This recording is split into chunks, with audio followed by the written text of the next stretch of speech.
இன்றைய திராவிட முன்னேற்ற கழக ஆட்சியில குடிக்கிற நீர் அதுல கூட மலம் கலக்கப்படுகிறது.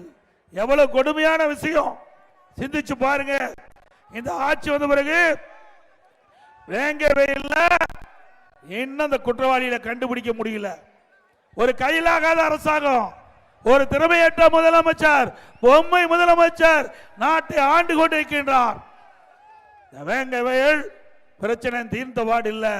அதற்குள்ள மதுரை மாவட்டம் சோழவந்தான் அருகே அங்க வடுகப்பட்டிக்கு பக்கத்தில் அமைச்சியாபுரம் அங்கு இருக்கின்ற புதிதாக கட்டப்பட்ட மேல்நிலை தொட்டி திறக்கின்ற பொழுது அங்கே மலம் கலந்த நீர் எவ்வளவு கொடுமையானது.